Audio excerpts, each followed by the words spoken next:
Assalamualaikum warahmatullahi wabarakatuh.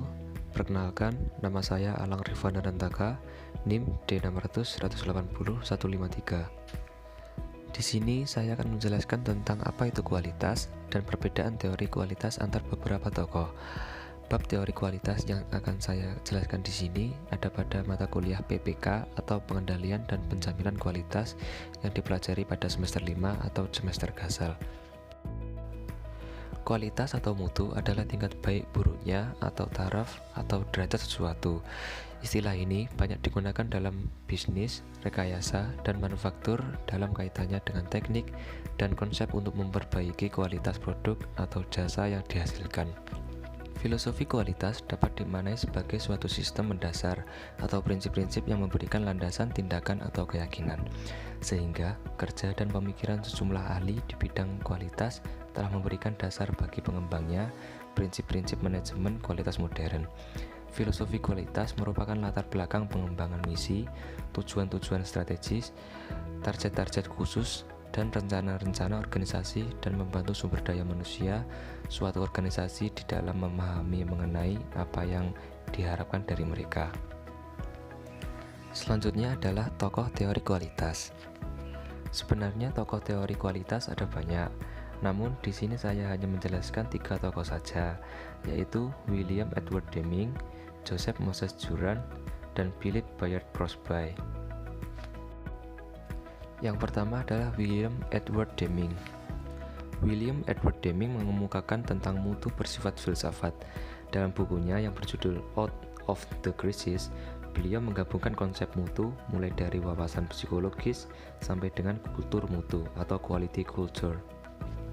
Deming menyatakan ada 14 poin manajemen mutu, antara lain yaitu ciptakan sebuah usaha peningkatan produksi dan jasa, adopsi falsafah baru, hindari ketergantungan pada inspeksi massa untuk mencapai mutu, dan lain-lainnya yang bisa Anda lihat pada tampilan berikut ini. Selanjutnya yang kedua adalah Joseph Moses Juran. Buku karangan Joseph Juran adalah Juran's Quality Control Handbook, Juran on Planning for Quality, dan Juran on Leadership for Quality.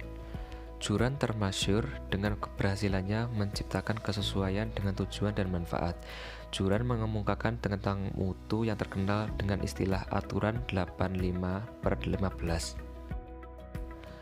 Dan yang ketiga adalah Philip Bayard Crosby. Philip Crosby mengemukakan ide dalam mutu yang terbagi menjadi 2 bagian, yaitu yang pertama ide bahwa mutu itu gratis, yang kedua ide bahwa kesalahan, kegagalan, pemborosan, dan penundaan waktu bisa dihilangkan jika institusi memiliki kemauan untuk itu. Program mutu yang dikemukakan Crosby terdiri dari 14 langkah, antara lain yaitu komitmen manajemen, tim peningkatan mutu, pengukuran mutu, mengukur biaya mutu, dan lain-lainnya yang bisa Anda lihat pada tampilan berikut ini. Untuk kesimpulannya, ketiga penulis atau tokoh di atas memiliki ide-ide tentang bagaimana mutu harus diukur dan dikelola. Jelas bahwa Deming, Juran, dan Crosby semuanya memiliki tujuan yang sama. Penegasan Deming bahwa pelanggan menjadi orang yang bisa menentukan apakah mutu ada di sebuah produk atau layanan.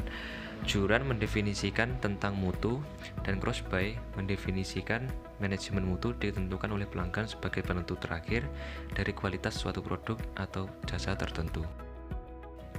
Perbedaannya, seperti yang dinyatakan sebelumnya, terletak pada perspektif masing-masing. Perspektif Deming menyatakan bahwa pelanggan sebagai penentu kebijakan dan sangat bergantung pada pasar di mana pelanggan akan mendefinisikan mutu suatu produk atau jasa. Sementara Juran mengemukakan bahwa mutu tidak terlepas dari pasar, di mana faktor penentu dirancang untuk menerjemahkan visi mutu untuk menghasilkan suatu produk.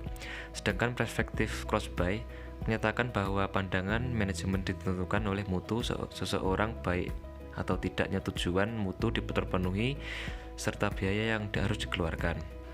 Sebagai kesimpulannya, bahwa Deming, Juran, dan Crosby memiliki pendekatan yang berbeda tentang manajemen mutu, tetapi pada akhirnya ketiganya menekankan pada prinsip-prinsip dasar yang sama. Sekian penjelasan saya tentang teori kualitas. Ada kurang lebihnya saya mohon maaf. Billahi taufik wal hidayah. Wassalamualaikum warahmatullahi wabarakatuh.